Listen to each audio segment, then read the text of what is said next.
thank you, Gurudev, 'cause your children couldn't thank you enough.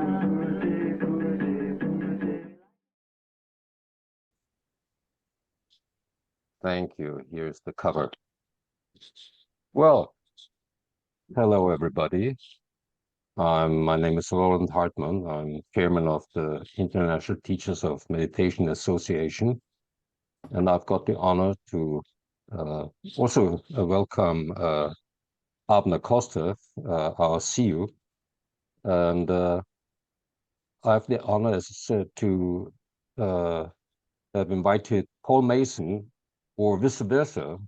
Paul Mason invited us to present his newest book on the history or biography of Swami Brahmananda Saraswati of Jyotimath, and also of Shantanand and Saraswati of Jyotimath, and Maharishi Mahesh Yogi.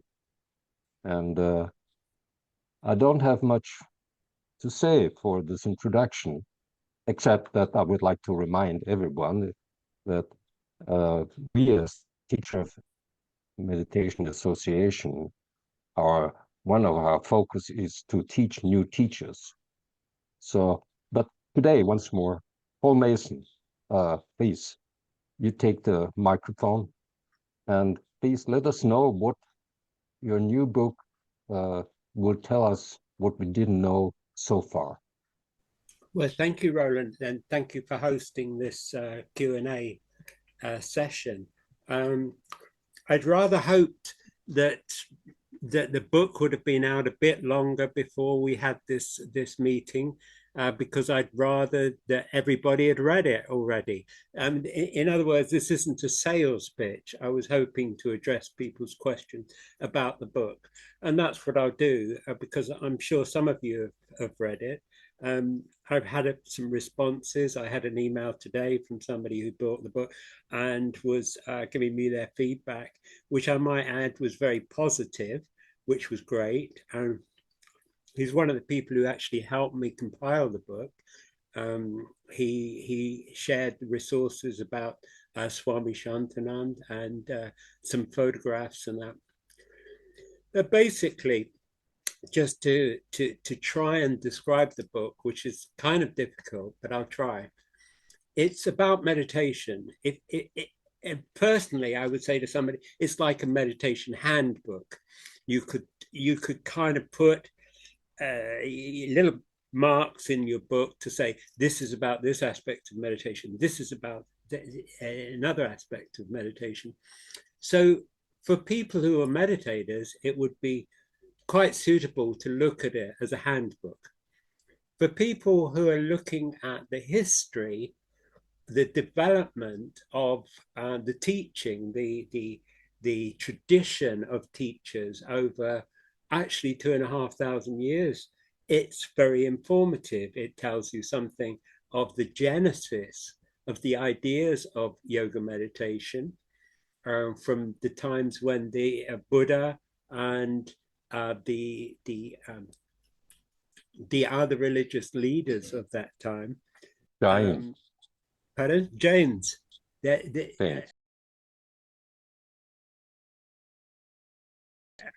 In the first chapter, I've got quotes from religious scriptures, from the Dhammapada, the Buddhist text, and from Yoga Bindu, a Jain text, which shows that they're all on the same page. They're all teaching exactly the same teaching.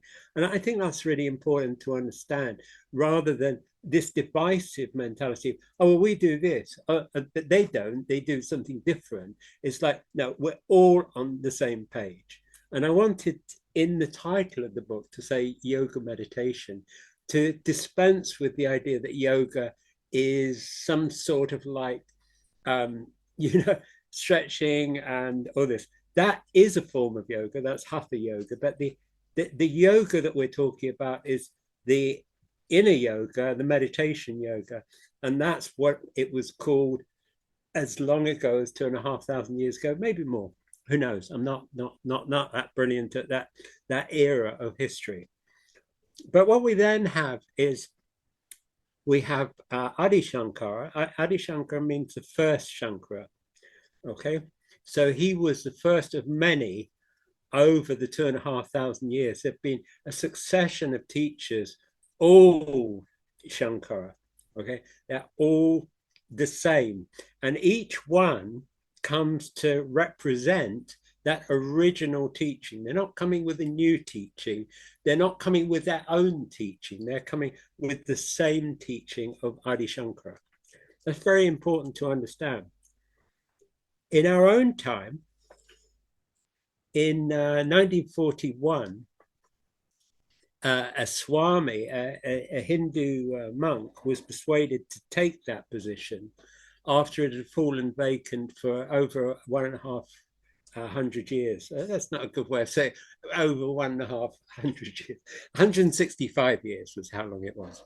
And he took to actually embodying those teachings. He taught the teachings of Adi Shankara. And as time went on, he found it more and more advantageous to the people who came to see him to talk and to teach them meditation. Greater and greater numbers of visitors were being taught how to meditate. That's an important thing, that in that era, about 1950 or so, there was a conscious decision of let's get people meditating. Okay, that I'm paraphrasing it, but that's basically the energy. I'm quoting Shantanand in this book as reinforcing that there were discussions of how best to do this teaching, how best to teach meditation to everyday folks. Because up to that time, meditation had been really for monks, as it still is in the West. I mean, a lot of monks practice some form of meditation. And in my lifetime, it's only emerged here in England. I don't know about other countries, but here in England, it emerged in the mid-60s, really. You saw notices on the underground railway saying, do you want to know how to meditate? And it's like, what are they talking about? What's this meditation stuff? So it came into our culture about 65, 64, 63. That's when I started my secondary school. And I remember the ads on the underground station. And that's when I started to think about meditation. It's like, I said to an Indian guy at school, I said, how do you meditate? And he said, oh, you think of some word like cow. And I'm thinking, well, I don't know about that. I really don't know about it. It took me a while to get reinterested in meditation. And indeed, that was that advertisement had come through from one of the groups. It had come through from SCS or the School of Meditation. And I found out in my research over the last few months on this book, some of the people who'd created that interest in meditation in London.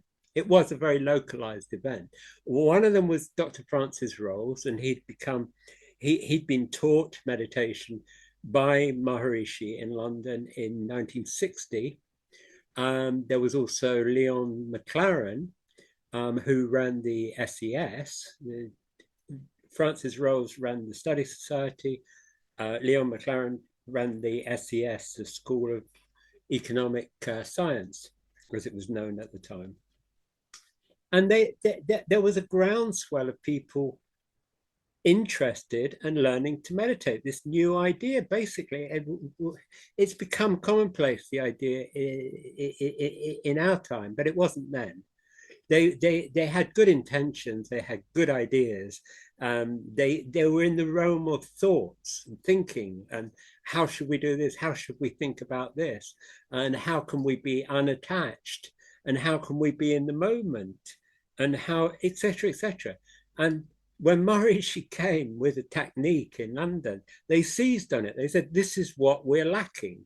Ouspensky had said, we're lacking something, look out for it, watch out for it. There's somebody who'll come, some Indian guy who's quite specific, and listen out for it. And they'd been doing that. It was like tracking. that's why they went to Maharishi, because they'd been looking for the person who was going to give them that information. Well, this book covers all that. It covers the private letters of Francis Rolls at that time. It covers what he said to his people, and it says quite a lot about that time, that emergence of meditation.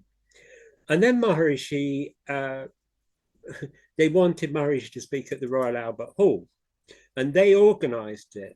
It wasn't Maharishi organized it or TM people, because there was no such people. It didn't exist. Okay, it was the Study Society, helped by the SES, and they put together the Maharishi going on at the Albert Hall, and they did it discreetly. They didn't say it's us who's doing it. It was called Operation Albert Hall or something like that, and they did it very discreetly. They hired an office. They did a lot of behind the scenes stuff, and it was a success. Maharishi hit the news. You know, he'd already been in the States, but he really engaged with the media from the time that he was in the Royal Albert Hall. It was a prestigious event. Well, after that event, they all trotted off to India in 2 waves. Maharishi went, and then he went again, and he invited people to come on the first international guides course. There's loads of photographs of that course in the book. You'll be pleased to hear.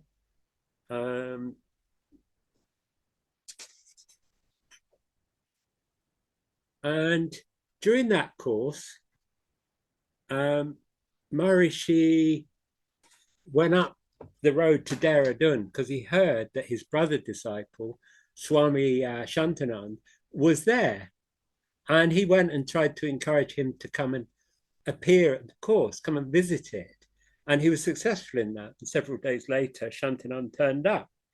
And they were a bit wowed, because this is like, what, you know, he was a dignitary. He was like the top guy, the top religious guy in North India. So they not only had Maharishi on hand and a whole bunch of sadhus, swamis, but they had this visiting dignitary. And the photograph on the front of the book, I feel like saying, that's of when Shantanand turned up, but that's when he's not sitting on his throne, okay, the Gadi. I thought it's a pretty neat photograph, and I was advised by somebody close to me that I should use that picture for the cover, because there's nobody sitting on it, and we're talking about a succession of teachers. So a succession of teachers who are going to sit in that seat. I felt also it's an invitation to go and sit in that seat. And because I've got a developed sense of humor, I even thought of photoshopping a cat onto it. But enough of that. He laughed anyway. Bob laughed. So where was it? So Shantanand turned up, and Francis Rolls, who was being positioned as the leader of the meditation movement, Maharishi wanted him to be the leader in Europe. Francis Rolls got Pali, for want of a better word, with Swami Shantanand. And Shantanand said, you know, you can keep in contact with me. And that's exactly what he did. And he kept in contact with him until the very end of his life. So I've got a bit of stray sunlight getting into the house, which is a bit of a rare event at this time of year. It's very nice. So where was I? So yeah, so that, as I said, that's got photographs. Then the School of Meditation in London was formed. Maharishi wanted a school of meditation. I'm still trying to avoid that sunlight. Sorry about this. And so they formed the School of Meditation. They had William Whiting as the head of it. I had the pleasure to have a chat with him some years later. And I thought they were a pretty good lot, the School of Meditation. That was my impression. But I didn't actually learn. Yeah, well done. Well done that. Well done that assistant person. Thank you. No, that's brilliant. That's exactly right. So anyway, end of sunshine. So where were we? Yeah, so William Whiting and the two groups, the SES and the Study Society, set up the School of Meditation. And everything was going well until Maharishi realized um, that Francis Rolls wasn't going to become that figurehead to the movement, and also that Maharishi couldn't be at the top of the Study Society. So the book also records that. It records a bit of the intrigue between Maharishi and those people, those players. Um, how else can I describe the book? The book covers the interactions of the people who go to see Shantanand over the years, over the decades. People come and ask him questions, almost the kind of concept of people climbing up the Himalayas and going to that holy man in the cave, except they didn't quite have to do that because they could just fly into Delhi, take a taxi or whatever to the ashram in Allahabad, and it was easy for them, I would say, compared to climbing up the Himalayas and going to the cave. But they're fascinating discourses, absolutely fascinating. And there's two sets of discourses. There's the ones that Francis Rolls and his associates created, the recording of their interactions with Shantanu. And then there's a whole other set from the SES of Leon McLaren having discourses, and they're not the same. They're two different people having different conversations, different questions. So they're both very, very interesting. And I quote liberally from both. Both gave me approval to use those quotations, and that's what I did. So you get a sort of smorgasbord of quotations, and they're largely about meditation, which underpins this idea that it could be seen as a meditator's handbook. Okay, so the book tracks that history, and it shows that Shantanand and Maharishi worked together. They frequently met up and worked together on projects. When Maharishi went to India to make a big announcement of, we discovered this effect, or we want to do this, he would get Shantanand to come and be there and to speak, and they were good buddies. And eventually, just to underpin that idea, Shantanand retired. He'd had, am I right in saying, 27 years, which is twice as much as Gurudev, as Swami Brahmananda was the Shankaracharya. He had twice as many years having to put up with being hassled about being the Shankaracharya. There was a division in the ranks of Gurudev's disciples, and other people wanted to be the Shankaracharya. It's all recorded here in a limited way. I don't want to expose all the wrangling, but it seems that, to his credit, Shantanand was not a part of that wrangling. He managed to stay being useful without entering the fray, without bad-mouthing anyone, without actually sullying himself. And I, as an outsider who've come to this topic late, have the greatest of admiration for him, because everybody else was like, yeah, and going to court. And he was the only one.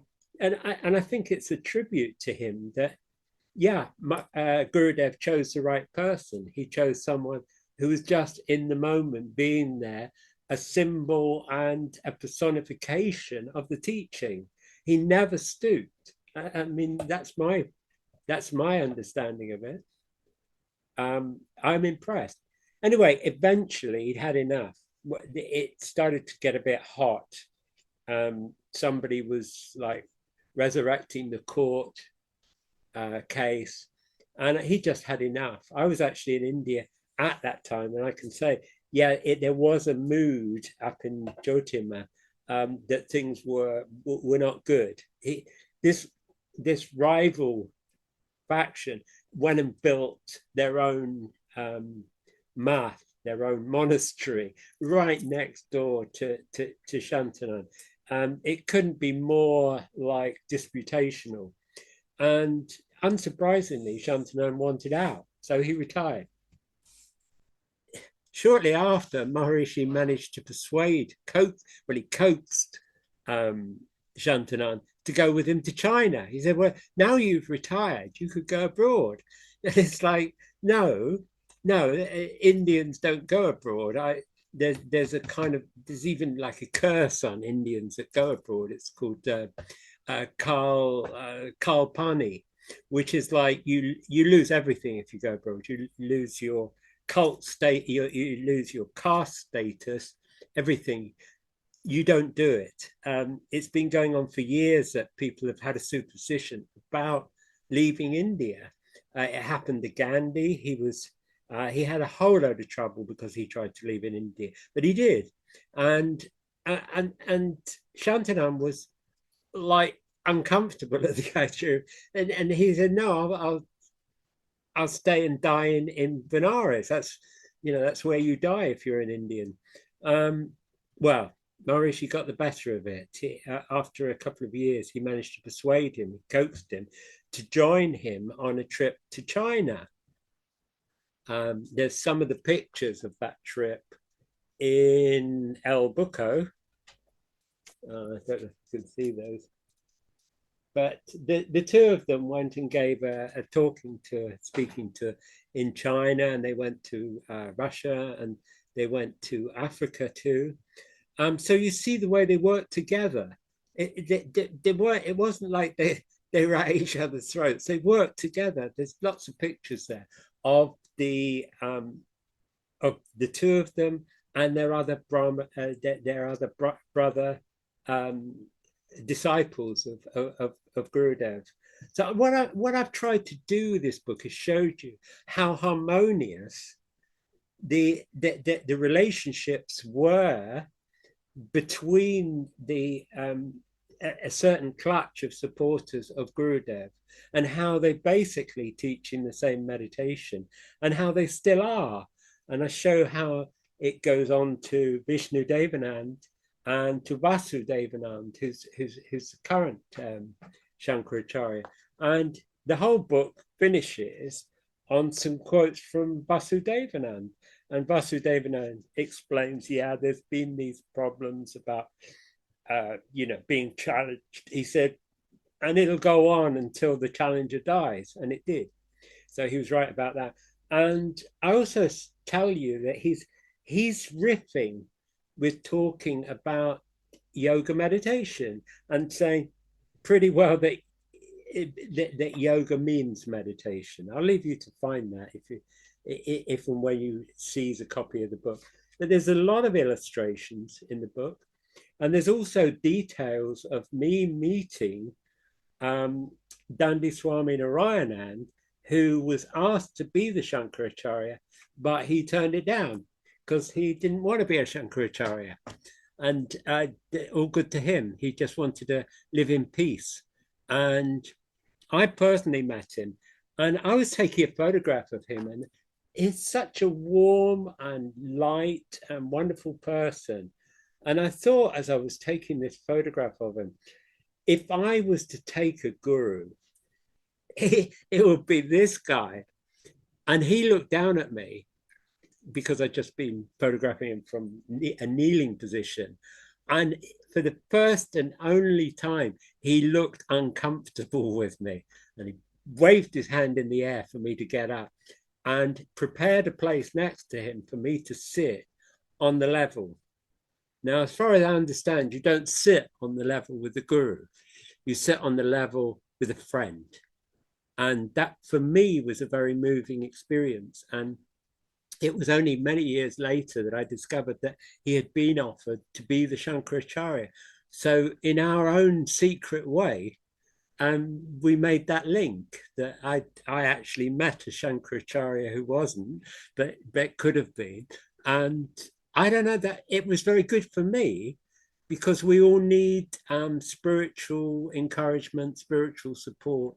Meeting Dandi Swami, and he seemed to have some regard for me. And he met my little boy. My boy was, I don't know, 10 or something like that at the time, and he grasped his cheeks, like grandfathers doing, just took his cheeks and waggled them. And I thought, it's too much. It's absolutely great. it was so normal. Do you know what I mean? So unaffected.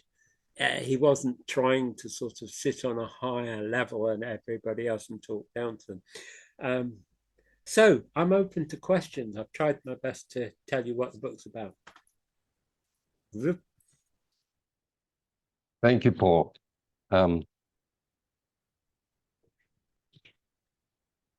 May I start off with the question? I recently was at a big international conference in Graz, where I'm at home. And there was a gentleman from Great Britain whose name was, if I remember correctly, can it be that it was Ospensky? Is he still alive? No, he was the inspiration for the Study Society. The Oh, Study Society and Ouspensky were one. They met in Kensington in West London. They invited me to go to their place a few months ago, and that was where the enthusiasm for meditation came from, because Ouspensky had told his followers that they must go and find this missing link. the other question is, now you're speaking of these gentlemen, Francis Rose and Leon Ryan. Now, we know that on the west coast of the United States, Alan Watts, he was kind of introducing this Asian Asian kind of thinking. It's more about Zen, but also about meditation in general. So the role of Alan Watts was somehow vital, in my opinion. What do you think about that? Um, he was an intriguing guy. I believe he was Irish at birth. And a lot of Irish people have got the gift of the gab. And if I appear to be quite fluent and confident, it might be because I've got about 5 or 10% Irish. Okay. And I think Watts had much more. So he was a very charismatic figure. I don't know where he fits in with this story. Um, I think he was one of those who encouraged others to meditate. He encouraged people to think, and there was a whole group of them back in the 60s, really going back to the 50s. But none of them, to my knowledge, had anything directly to do with this tradition. I think that's what you're asking. Yes. My third and last question right now is, if I may so, is this German guy, Frank Barpentin. He published a picture book called Darshan, and it was split in 3 chapters. And I've got one sample. And in the first chapter, he presented pictures of Maharishi attending, how do you say, spiritual conferences in the early 60s or in the late 50s, where Maharishi had invited, or yes, spiritual celebrities, if I may say so, not celebrities, it's the wrong term, to have a conference holding on various spiritual questions. Frank Papentin has this book of Right, yeah, Frank Puffington. Yes. Hmm. Hmm. Yes, what's the question though? well, Yeah. he was very inspirational to me and many other in the German-speaking space, because He was he on has that first shown book.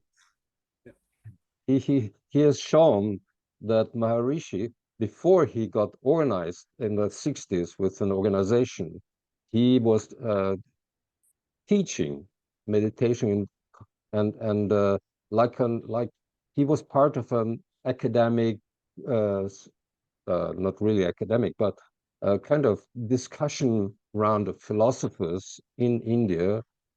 And these were very beautiful pictures. I can't say more about that, but it must have been a part in a section of the Mauritius life before he went off from India. I don't know anything about what you're saying.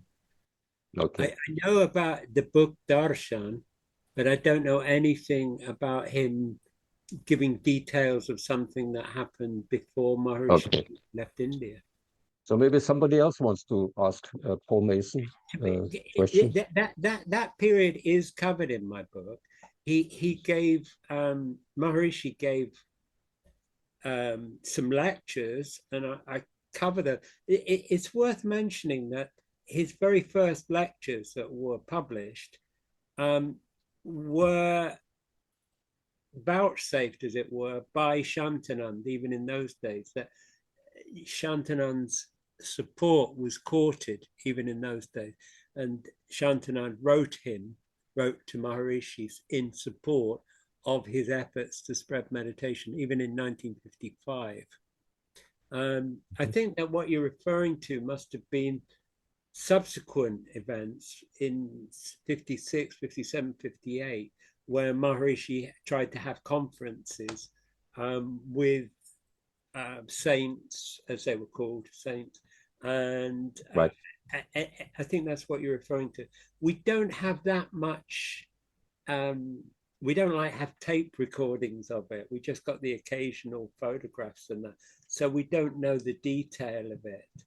But yeah, initially Maharishi was trying to teach people in India, and then it occurred to him that he should spread his wings and take the teachings abroad. That's a fact. Yeah. Thank you. Okay, I have a question preceding preceding the 50s. I mean, the introduction to Vedanta and Indian meditation in a general way was Swami Vivekananda, and the Vedanta Society, which then kind of split itself. There was the Ramakrishna Vedanta and the Vivekananda Vedanta, the two different organizations. My question is, they preceded Maharishi by decades, and what kept him from associating with them as a way of bringing TM into Western culture? Because that's what Vivekananda was trying to do. That's a good question, Eli. A very good question. Maharishi was very singular, and he didn't freely associate with anyone. He didn't share the platform with others, and he was at pains to express his dissociation with many other spiritual leaders. He didn't make a comprehensive list of them and then tell you, but over the years, one found out that he didn't really want to associate with any of them, and he gave his reasons. So they like this, their teachings like this, and oh, theirs are like that, and this is that. He had his reasons, but he always wanted. Dare I use the word monopoly? He wanted a monopoly on what was broadcast in his name about the meditation. And that also applied to me. When I wrote his biography, I wasn't the most popular person on the planet with his cohorts, because as far as they were concerned, nobody on this planet had the right to talk about him, let alone write about him, let alone write a book about him. So that mentality of not associating with other people hit me rather forcefully, and it became something of a legal question, not a philosophical. I can believe it. I can believe it. Yeah, and it would make a whole interesting documentary, but I wouldn't do it. I think disputes of that order are best forgotten rather than dwelt upon. But that in a way, what you're saying is what happened between Maharishi and the various groups like SES and the Study Society and the Ouspensky people and anybody else. And it still is like that. The TM organization is still very brittle about its associations. Having said that, they're quite happy to associate with Russell Brand, but that's their problem. I'll say that again, Russell Brand. No, I mean, he was for a time their poster boy and ish. And I think they probably had time to regret that. But usually, yeah, they were very, very restricted. And in some ways, you can understand why. And there is a positive side of that, is that their idea is let's keep the teaching pure. Let's keep our version of what transcendental meditation is. Let's make sure that people keep on transcending. We don't want them to have TM without the T in it, he once said. And I think that was quite a neat thing to say. That, yeah, other people have TM, but they don't have the T in it. And therefore, you can weigh this either way of, yeah, he wanted a monopoly, but you can also say he was incredibly protective, and rightfully so. I think that's something we can talk about over tea. Tea as in transcending or tea as in drink, it doesn't matter. I think the important thing isn't that restrictive view, because Shantanan obviously wanted people to transcend, and so did the Buddha, and so did everybody else. It wasn't a new idea. Maharishi was reviving an understanding that, in his estimation, had gone off the radar. That yes, Vivekananda was there, but he wasn't talking about transcendental meditation. He wasn't really talking a lot about transcending. The only person that was close to it was Swami Shivananda, I believe. And although it's not publicly understood, there was a closeness between the tradition and Shivananda, as is evidenced by these photographs from a film of when Shantanand was received by Shivananda at his ashram in Rishikesh. Yeah, there was a closeness. I mean, there was a tradition that was more into the transcendental side of it, and then there's a tradition that's more into the philosophical side of it. Is let's become Advaita, as David was mentioning about a teaching. And a teaching which is intellectual, which is sourced about your thinking. Let's talk about Advaita.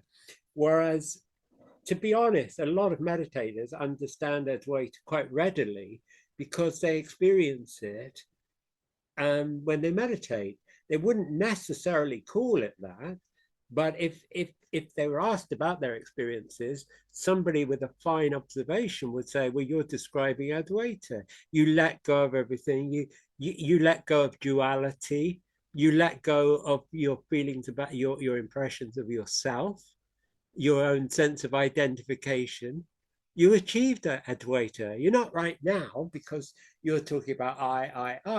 But then that's the way of the world. But so there was this division of, and I think this is why Maharishi didn't freely associate with adherents to Vivekananda or Yogananda or whatever, is that they weren't necessarily talking about it in the same way. They might well have experienced those things. They might,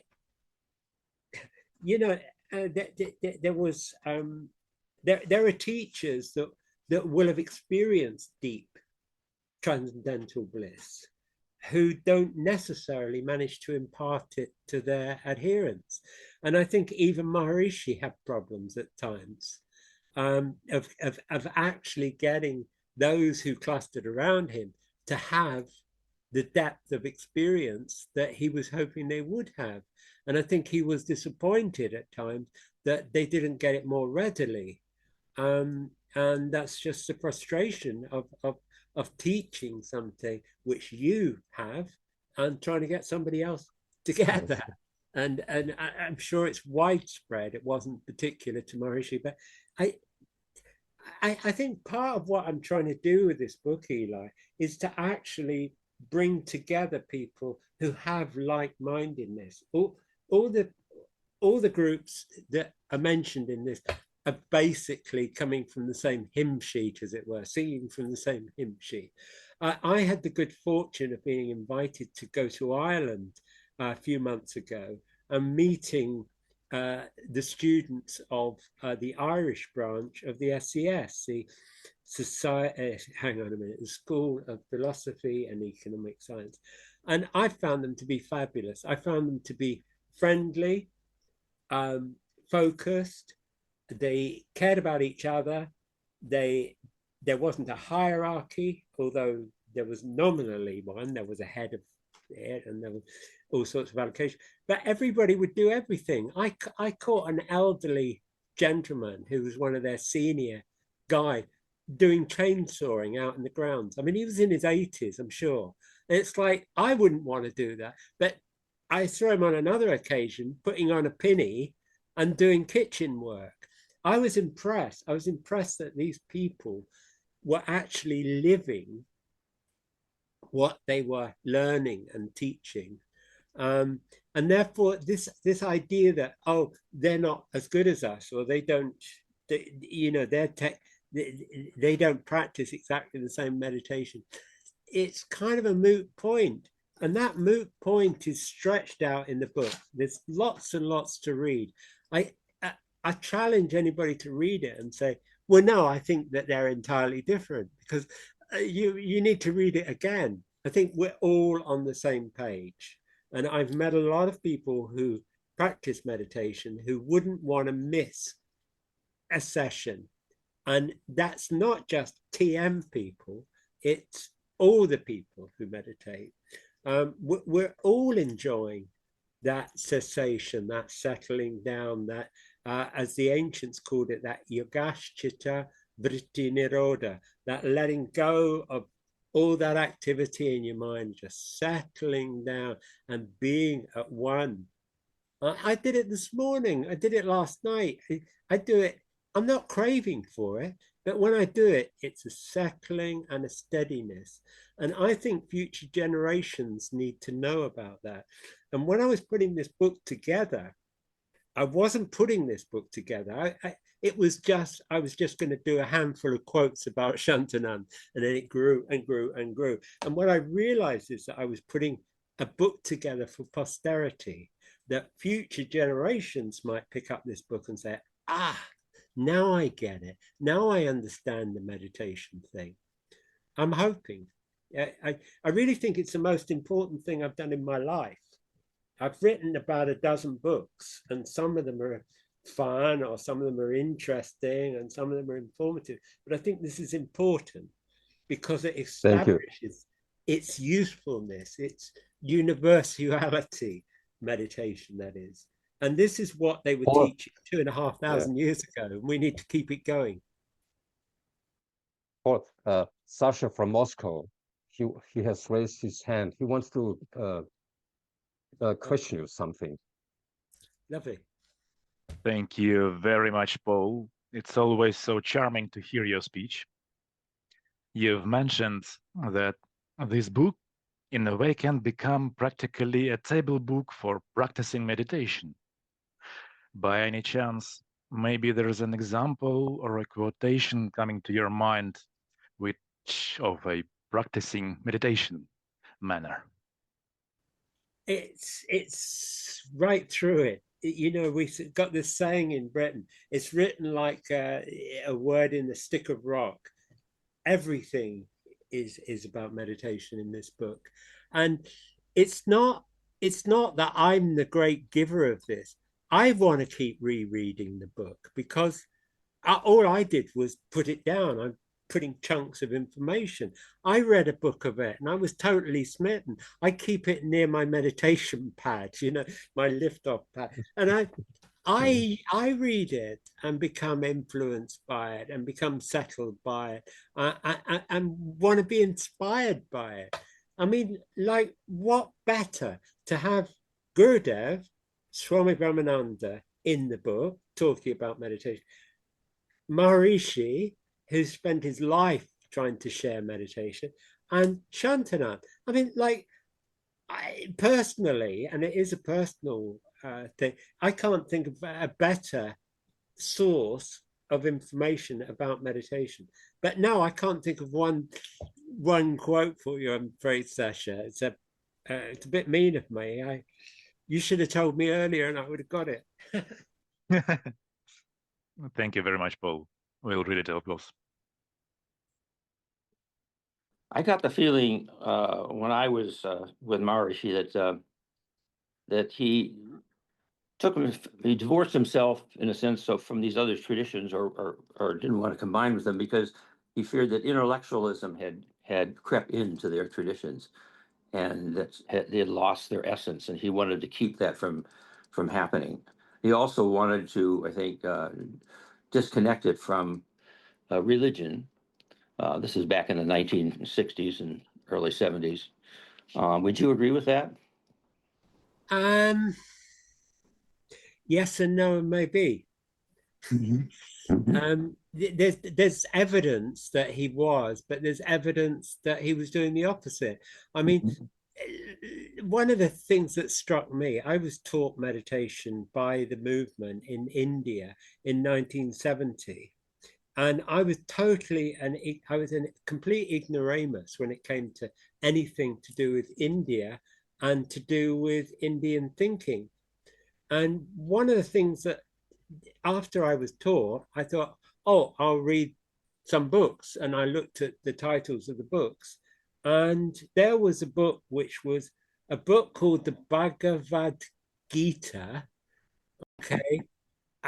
What's that? The first 6 chapters translated and commentary. And I'm thinking, oh, I've heard about this book, because we have the Hare Krishna temple in London. And my girlfriend used to call it the Gita, because she'd never spoken to somebody, obviously. She'd call it the Bhagavad Gita. And so why was he giving a book about Indian thinking when he was saying that he didn't want people to think about Indian thinking? He was saying, on the one hand, when you practice this meditation, you don't have to give up your religion. You don't have to adopt any new religion. And yet here he was talking about the Bhagavad Gita to basically Westerners. He was surrounded by Westerners at that time in 1961, which is when he started doing it. And I always wondered what that was about if he wasn't. And in fact, he said the opposite. He said, if you were brought up in a religion, you should keep with it. You shouldn't change your religion. And yet, over a period, it looked really like the TM movement was saying, it would be a good thing if you adopted more Indian beliefs. And therefore, I think that both are true. What you're saying is that, yeah, he was in this discouraging connection with India, and he was also encouraging it hugely. And he was also sitting on the fence. And I think he did that with a lot of things. He was interested in the science, but he was also interested in the devotional aspect, and he balanced them in his own way. And I have to own up, I'm not a devotee of Maharishi. I'm an appreciator that he was a great teacher of meditation, and that he actually got off his dhoti and spread news of it the worldwide. And I wrote his biography because I was so impressed by his thinking. I thought he had such a sharp mind and such novel ideas. But I was never a devotee. I was never somebody hanging on to his apron strings or anything like that. I think when it comes to all that, I think we need to take a very wide view of and be eclectic, and listen to everybody, one's parents, one's priest, one's vicar, one's Hindu, everybody. I like the idea that everybody can inform me. And unfortunately, in my opinion, and I might be wrong, that some people kind of closed down and became monomaniacal about, well, if Maharishi said this, but he didn't know about everything. And I spent hundreds of hours listening to the man on tapes and so forth.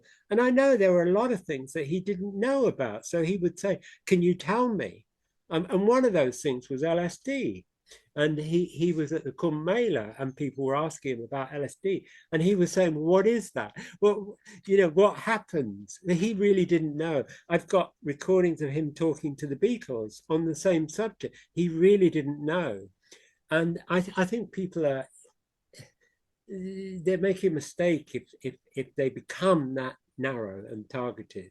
I think, yeah, by all means, respect him and read and listen, but not narrow, because somebody else will know a lot about something else. I'm sure you, Josh, you're a musician, are you not?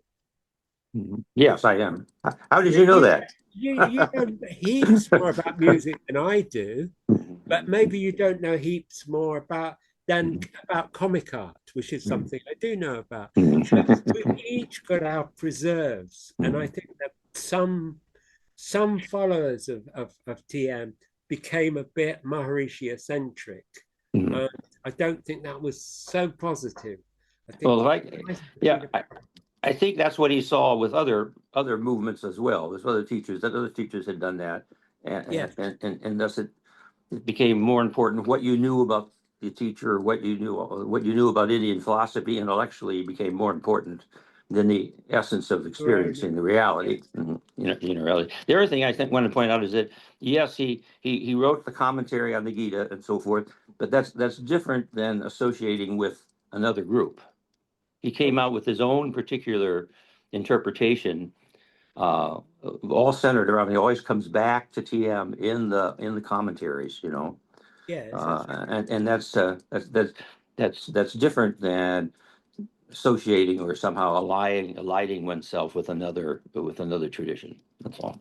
But Hinduism is a tradition. It's huge. Well, it's supposed to be an inclusive one. You're right. Well, it's supposed to be. I had to give evidence in a court case once, and I was asked, to swear, and they said, "Well, how would you like to swear?" And I didn't tell them how I would like to swear. Okay, that's a joke. But I said, "Well, I'm a Christian Hindu, yeah, because I was brought up in a Christian household, and I knew a little bit about Hinduism." And the magistrate was very stern with me. He said, "I believe that they're mutually exclusive. Oh, is that right? Which one are you today?" So embracive, yeah, they're embracive until the going gets rough. We're all embracive until the going gets rough. Thank you. Thank you.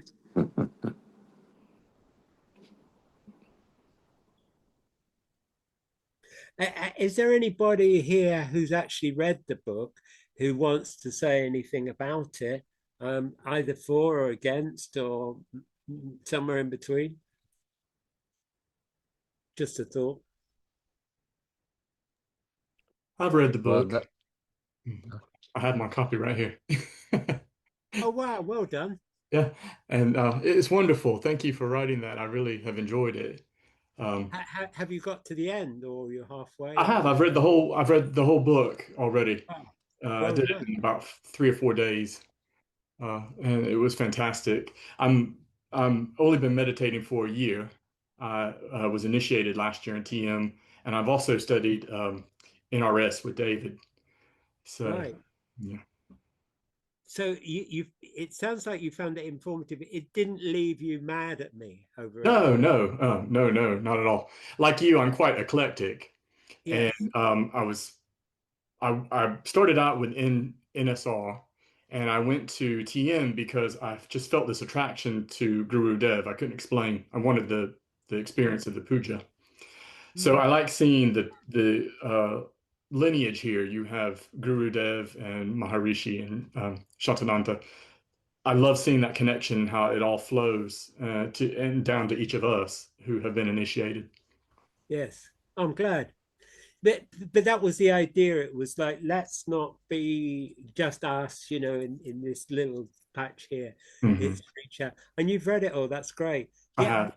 my fear was that it would peeves anybody, Mm. who I was just waiting for the wrath, I don't mean from you, but from people who are long timers in this organization or that. How dare you portray us like this, or how Right. dare you say this? And I tried not to offer an opinion. It was sort of facts based, it was quotes based, and Mhm. it's nice to hear from you, Lee. Thank you. Thank you. And just a thanks from me as well, Paul. I absolutely love the book. Three strands brought together and interwoven masterfully. So it's an interesting book to read as well, apart from being factually correct and insightful. So thank you. There's a few typos there, aren't there, Declan? You don't worry about those. Yeah. I'm building up a list. I am. Look. They're just. I'm not going to show you in focus. Yeah. But there's a few things to do. Maybe for the second edition, but no, it's fantastic to have it. Thank you. I mean, it's a big story, isn't it, Declan? It's not easy to squeeze all that information. I mean, since I came to Ireland, I had to go and find this all out. You realize that, don't you? Yeah, and you did it very quickly. When I came to visit you, I just had vague ideas, and I had to become expert at them in a matter of months, and it was really difficult at first because I didn't know the who's who and the what's what. But with your help and with the help of the groups in London, it made it easier. I think it's useful. I don't just think it's not just a bit of entertainment. I think that if the book survives, if people are still reading books in 10, 20, 30, 40 years, it could be useful in a way that we can't even appreciate now. I think so. Yeah, I really think so. Yeah, and even your role, even now bringing the three together, you've met the SES, you've met the Study Society, you're here on the Meditation Teachers Network, and you have your own connections with the TM movement. So I mean, it's great. Yes, I've got the fortune of Strand, and I got a lovely email from the Uspensky people today.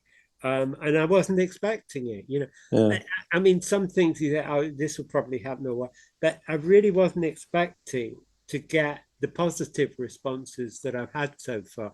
I guess I project negative scenarios, because it's such, I mean, the world of it, as it appears to be sometimes, is such a horrible place compared to the place that we want it to be, which is like Shanti and loving and caring. And it's really nice to get some of that Shanti caring stuff coming back to me. It's handy. It's useful. Yeah, no, it's great. Thank you very much. Thank you. Thank you, Declan. Yeah. I just wanted to throw out, you were talking about Maharishi's commentary on the Gita a little while ago. And my experience of it was kind of interesting. There was a little course given in Manhattan many years ago, and I took it. And one of the main things that I got from the course was his interpretation of yagya, which is ritual sacrifice in formal terms, but his interpretation is it's the offering of the small self to the large self. And I was so taken with that. I was not religious at all at the time. I was not, as far as I knew, I wasn't interested in religion, but I got immediately after learning that in the course, I somehow intuited that if that was true about ritual sacrifice, it was equally true about every religious act, which we don't always call sacrifice, but in fact, I suddenly understood every religious act is devotional. And I got interested in the religion into which I was born, which was Judaism, about which I knew almost nothing. And you know, I thought I would read a book or two, and it's 50 years later, and I'm still reading and still learning. And my whole understanding of it is based on what I learned in his commentary on the Gita. But I have to add to that that my library, my personal library, also includes books on many different religious traditions, because I understood from that Gita commentary that the religious experience is universal, even though it may be talked about in very different ways, but that the essential experience is the same. And that's what I got from the Gita. And I was able to understand his comment on surrendering the self to the self from doing TM. So some of his ideas were incredibly perceptive. There's absolutely no argument from my side about this. I think problems came for Maharishi, and I cover this slightly in the book, on his meeting with the Beatles, because a lot of people seem to think that that's what made transcendental meditation and meditation famous. It actually had a bigger downside than it had an upside. I think Maharishi was treated by them as a guru. And to the best of my knowledge, he'd never presented himself as a guru. The word guru was foreign to most of us. I had never heard it in Britain before I went to India, and I only heard it from my girlfriend when I was in India. It was a very foreign idea. In fact, the word guru really only came into the British language with Guru Maharaji, the boy guru who came to Britain in the 70s. It wasn't there before. And the Beatles treated Maharishi as if he were their personal guru. And I think that was a problem.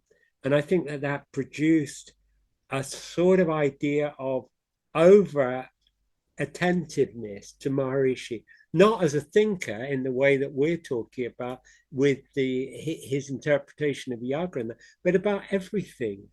They were fawning at his feet. They wanted to live around him perpetually. He threw some of them out. I mean, it's like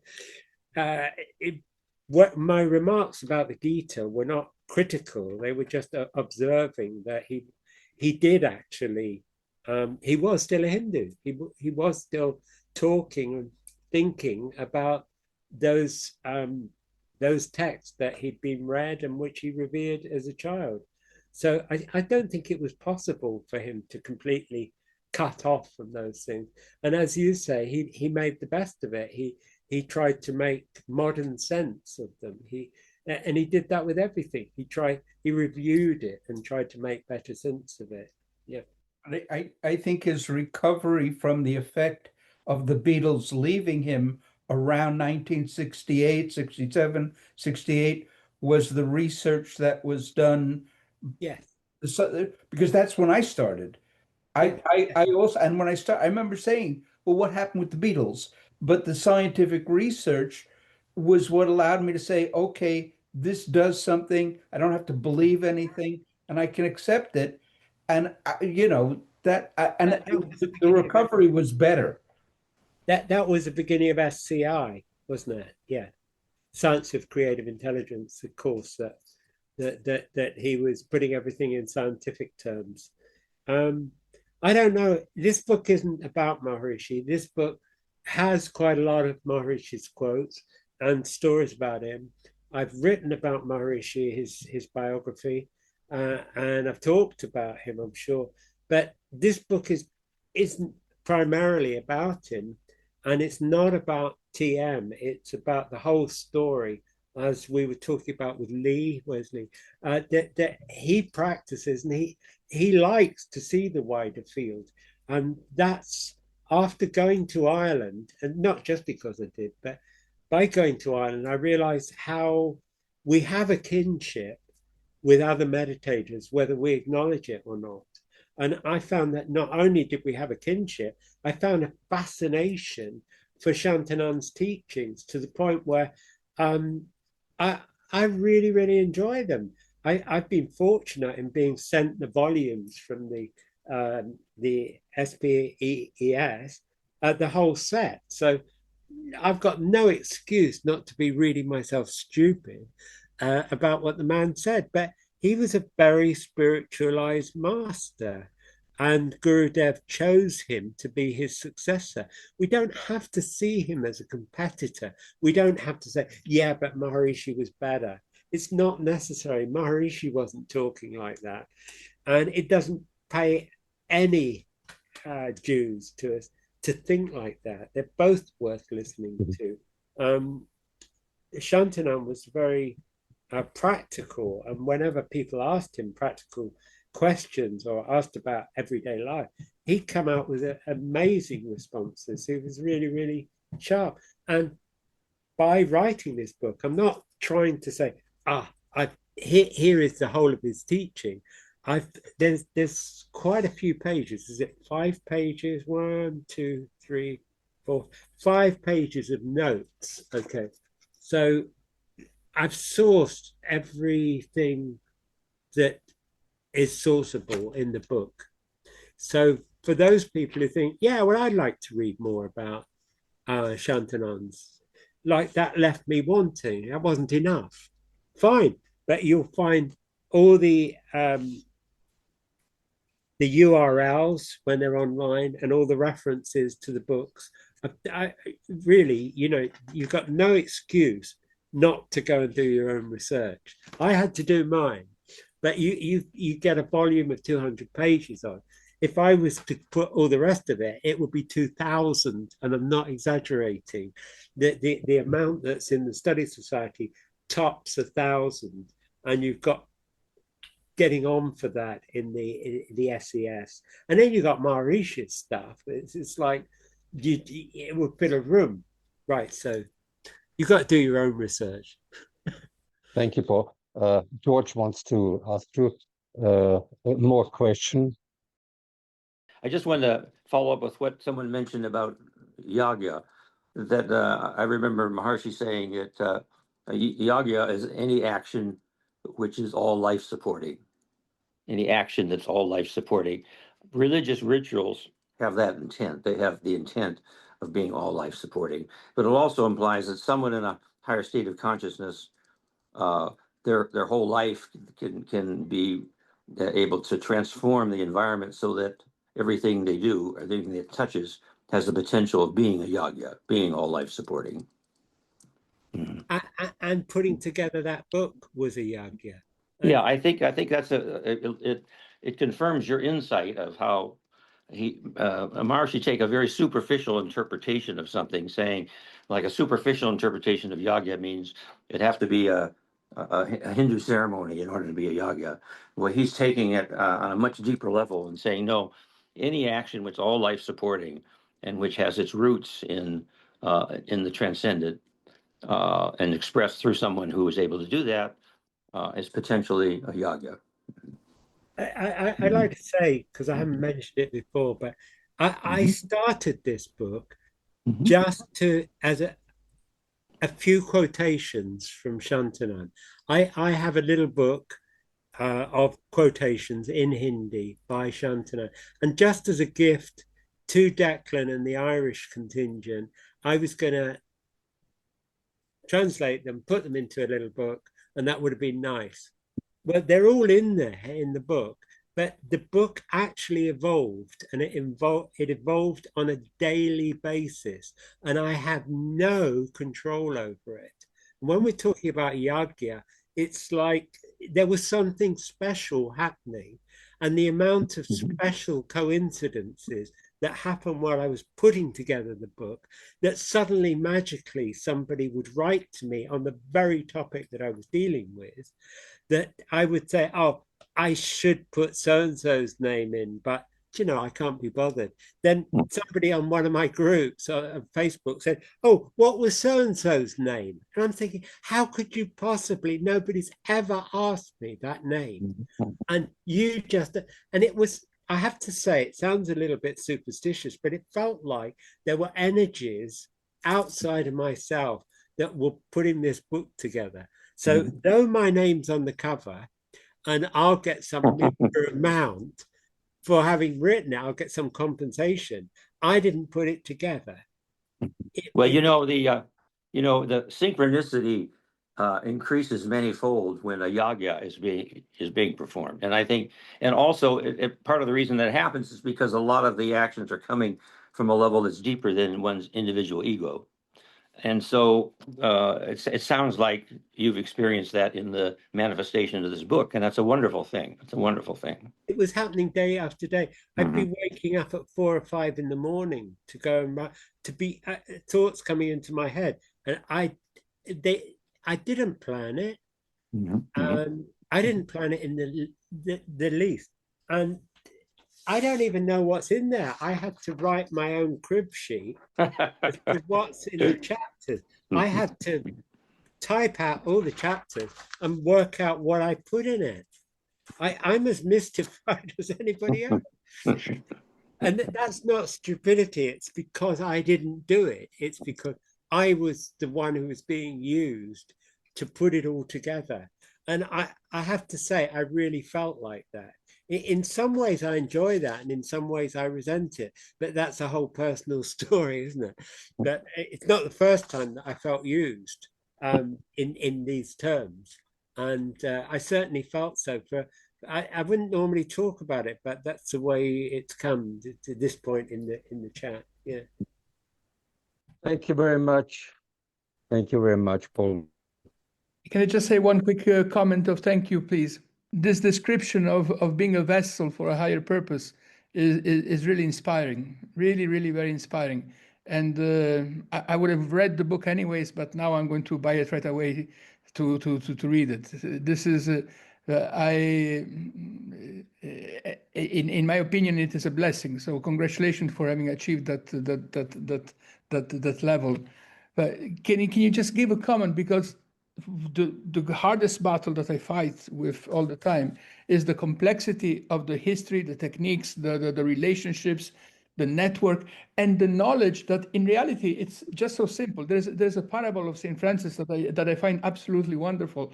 When a disciple asked him, "How do I learn what Jesus taught us?" and he just picked up 2 sticks, tied them together. This is all you need. Right. So how do we find that simplicity in meditation? How did you become a vessel for such a higher purpose? I enjoy the simplicity. I'm basically a simple person, and I'm a bit of an addict to simplicity, to transcendence, to being there. I don't mean that by needy. I just mean I really enjoy letting go and not having to deal with me as a personality, me as a thinker, me as a doer. And it's a lovely state to be in. And I think that I've been coaxed into that all my life. That's why I say it's not a new experience. I was coaxed into hitchhiking to India. It was my pilgrimage. It was a difficult thing. It's not easy. People say, "Oh, lucky you." It wasn't luck. It was very difficult. But I think it's great. I think we're all lucky to be in receipt of this information, and we're lucky to have our workshops. Like I see, like Maharishi was saying, that it's a science, and we have our mental workshop.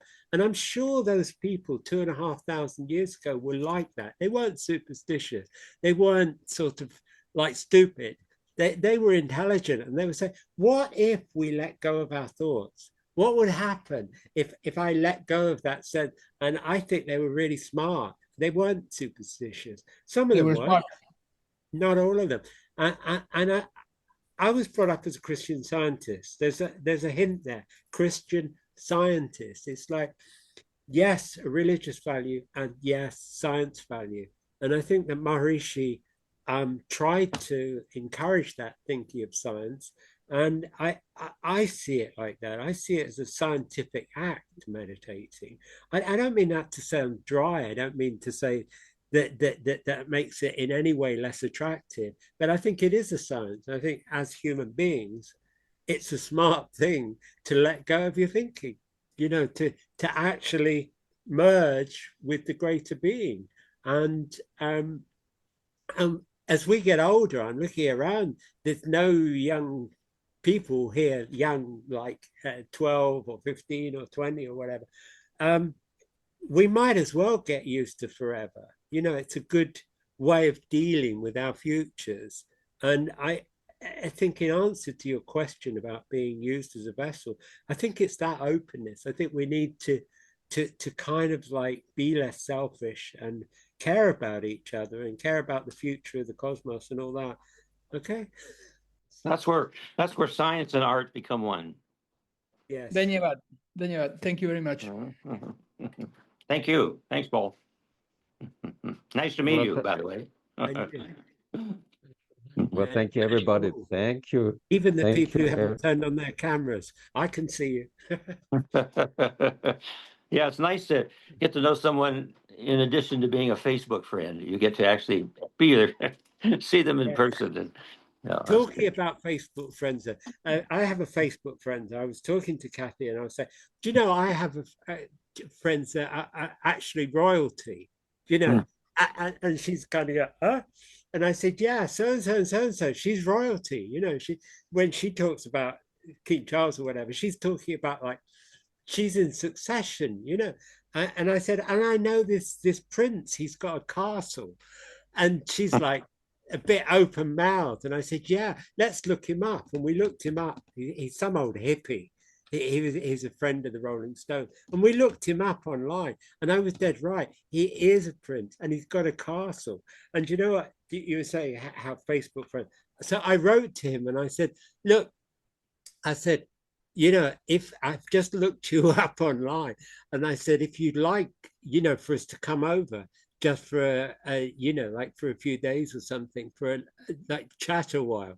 He's got a massive castle in Italy. So I think you were saying, Facebook friend, it is something we can all do. We can reach out, and who knows who we'll meet?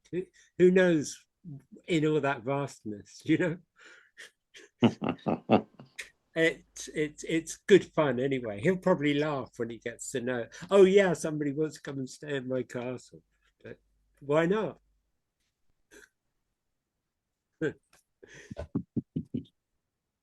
But thank you all for listening about my new book. I say my new book, we've covered that. It's not really my new book. I've just been the one who's been seconded in to put it together. Paul, I have a question for you. Will this be available on Kindle? Who's saying that? Paul Brown. It won't be. I've had a lot of problems with digital stuff. And I've been ripped off as well. All sorts of horrible jewelry to do with digital work. So I come back to being terribly old-fashioned and rudimentary.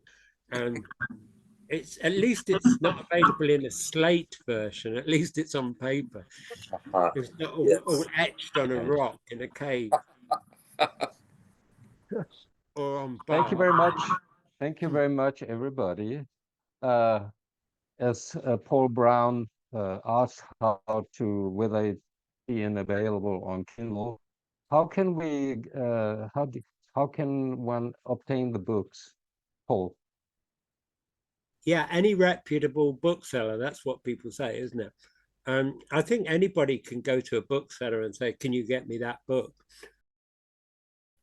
But in practical terms, in the real world, although I don't buy from them myself, I do understand the easiest way is to go to Amazon. And I noticed on the Amazon UK, they were offering free postage. I don't know. I don't sell books anymore. I think it's so difficult. I used to go down to the post office with bags of books and boxes of books. And I found ways of avoiding that. So, Well, I'm very happy to have heard you, Paul, and everybody who has been present today. Also want to thank David Spector for the technical assistance and perfection. Without him, we wouldn't be that far with our website, and it's been a very great help.